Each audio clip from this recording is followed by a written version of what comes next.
முயற்சிகள் வெல்லும் சேனல். வணக்கம்.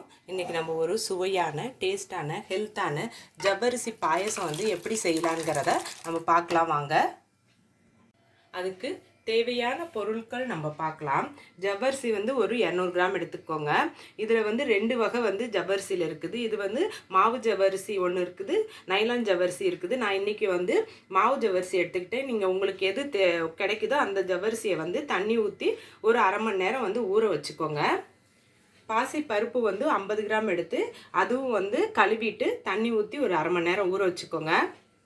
வெல்லம் வந்து ஒரு 150 கிராம் எடுத்துக்கோங்க. அடுத்தது வந்து முந்திரி பருப்பு வந்து உங்களுக்கு எவ்வளோ தேவையோ அந்த அளவுக்கு வந்து முந்திரி பருப்பு எடுத்துக்கோங்க. திராட்சையும் உங்களுக்கு எவ்வளோ தேவையோ அந்த அளவுக்கு வந்து திராட்சை எடுத்துக்கோங்க. நெய் வந்து 3 ஸ்பூன் எடுத்துக்கோங்க. பால் வந்து ஒரு 1/4 லிட்டர் எடுத்துக்கோங்க. இப்போ வந்து ஜவ்வரிசி பாயசம் எப்படி செய்யலாங்கிறத பார்க்கலாம் வாங்க. இப்போ வந்து ஜவ்வரிசி பாயசத்துக்கு வந்து அடுப்பை பற்ற வச்சுட்டு இது மாதிரி ஒரு கடாய் வந்து எடுத்துக்கோங்க. எடுத்துட்டு நம்ம ஜவ்வரிசி ஊறின ஜவ்வரிசி இருக்குது பாருங்கள், அதை வந்து இதில் வந்து சேர்த்துக்கோங்க. அடுத்தது வந்து பாசி பருப்பு இதையும் ஊற வச்சுருந்தோம் பாருங்கள், அதையும் வந்து இதோட சேர்த்துக்கோங்க. சேர்த்துட்டு இது நல்லா வந்து வேகணும். அடுத்தது வந்து பார்த்திங்கன்னா நெய் வந்து இதில் வந்து 1 ஸ்பூன் மட்டும் இதில் வந்து ஊற்றிக்கோங்க. இது நல்லா வேகட்டும். வெந்ததுக்கப்புறம் நான் உங்களுக்கு காட்டுறேன் பாருங்க. நம்ம ஜவ்வரிசியையும் பாசிப்பருப்பு போட்டிருந்தோம் பாருங்கள், அது நல்லா வெந்துருச்சு. இந்த அளவுக்கு நீங்கள் வந்து வேக வச்சு எடுத்துக்கோங்க. இப்போ வந்து இதை வந்து இந்த கடாயை வந்து இந்த அடுப்பில் வந்து வச்சுக்கிறேன்.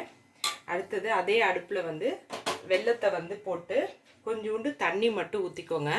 ஊற்றிட்டு இதை கரையணும். கரைஞ்சதுக்கப்புறம் நான் அதை வடிகட்டிட்டு உங்களுக்கு காட்டுறேன்.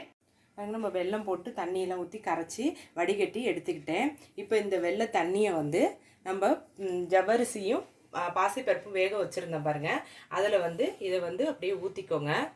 ஊற்றிட்டு ஒரு 5 நிமிஷம் வந்து கொதிக்கணும். கொதிச்சதுக்கப்புறம் நான் உங்களுக்கு காட்டுறேன். பாருங்க, ஒரு 5 நிமிஷம் வந்து கைவிடாமல் இப்படி கிளறி விட்டுட்டேன்.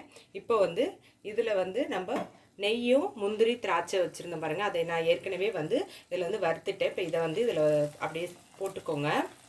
போட்டுட்டு இதில் அடுப்பு ஆஃப் பண்ணிடுங்க. ஆஃப் பண்ணிவிட்டு அப்புறம் இந்த பால் நம்ம எடுத்து வச்சுருந்தோம் பாருங்கள், இது காய்ச்சி ஆறின பால் தான். இதை வந்து ஊற்றிக்கோங்க. உங்களுக்கு எவ்வளோ தேவையோ அந்த அளவுக்கு வந்து பால் வந்து ஊற்றிக்கோங்க. ஊற்றிட்டு கிளறி விட்டுக்கோங்க. நமக்கு ஒரு சுவையான டேஸ்டான ஜவ்வரிசி பாயசம் வந்து ரெடி ஆகிடுச்சு. இந்த வீடியோ பாருங்கள். இந்த வீடியோ உங்களுக்கு பிடிச்சிருந்துச்சுன்னா லைக் பண்ணுங்கள், ஷேர் பண்ணுங்கள். உங்கள் முயற்சிகள் வெல்லும் சேனலுக்கு சப்ஸ்கிரைப் பண்ணுங்கள். நன்றி.